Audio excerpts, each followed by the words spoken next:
In this video, I'm going to show you a new blood loss build. This is the bloody slash boosted blood loss curved sword build. That is a mouthful, I know, but look how quickly that dog died. You probably even missed it just because you're listening to me, and you missed that dog dying in like a second flat. Now, this build doesn't have seppuku on either of the weapons. Well, either of them that I'm actually using. The second weapon that I have actually has it on in case I wanted extra blood loss damage. But even without it, I get a ton of blood loss damage. But the real reason I want to show you this build is because of the bloody slash Ash of War. Now, this is very similar to the Rivers of Blood, and you might ask yourself, why wouldn't you just use the Rivers of Blood? Well, you probably could if you wanted, but if you want something faster and more different and you're like using on any type of weapon, and in the video, I decided to opt for two curved swords here. These are just ordinary curved swords that I changed the Ash of War on to get them arcane scaling for blood loss damage. And we have the bloody slash Ash of War, which is incredibly strong. So obviously, you know how blood loss works. Against big enemies, you're going to be taking out big chunks of the HP very easily, and you're just going to hit them and they're just going to proc like a percentage of the HP and they're just going to die super easily. You should know how blood loss works at this point already.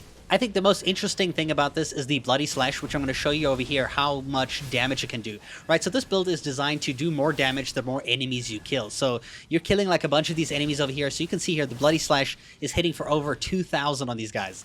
And it just gets higher and higher and higher, and it's destroying them. It's actually so fun to use this. It's like the Rivers of Blood skill, but it's just like one clean slash, and it actually costs HP and a tiny little bit of mind. You can see here I hardly have any mind in my like build over here, but I'm able to cost the skill quite frequently as much as I need it. It just costs HP to do so. A good strategy with this weapon is to actually jump and attack, because when you jump and attack, it obviously procs, well, it like hits the enemy more times, so it procs the blood loss a whole lot quicker, as well as obviously, you know, dealing more additional damage. And then just Bloody Slash when you're ready to just melt whatever's in front of you.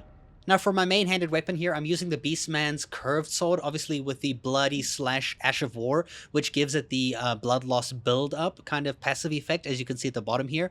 Now, with the second weapon, we're using the Serpent's God's curved sword. Now, both of these swords scale off of strength, and then I just put a bunch of points into arcane to boost up that blood loss damage as much as we can.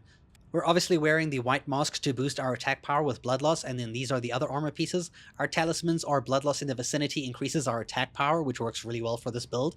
We have an increase to maximum stamina because we use a lot of stamina with this build. Then we also have the talisman that is going to greatly raise attack power with successive attacks, and since we're attacking a lot, it's the perfect bonus. And then our final one enhances our jump attack. So when we jump and attack, it just makes it more effective and do more damage. Our Wondrous Physic gives us a boost to strength, as well as a boost to successive attack power. So the more you're attacking, the stronger you're getting the entire time with this entire build. It's amazing.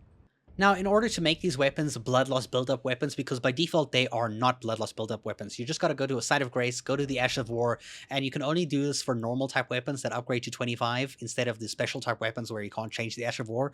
So go for these weapons here, and we can change to an Ash of War that can have an affinity for blood, or even a blood basically Ash of War. So we can have Bloody Slash, which is the one that I'm basing this build off of, on the blood affinity. You can also do it on like poison and other stuff if you want to, but you're going to lose the blood loss buildup of those. So always go for the blood affinity to increase the blood loss buildup for the weapon. And then the other weapon, the second hand off weapon, is the one that has seppuku, which you can actually change to any other Ash of War you want, as long as it has a blood affinity. You can actually change it to like maybe Bloodhound Step, for example, right?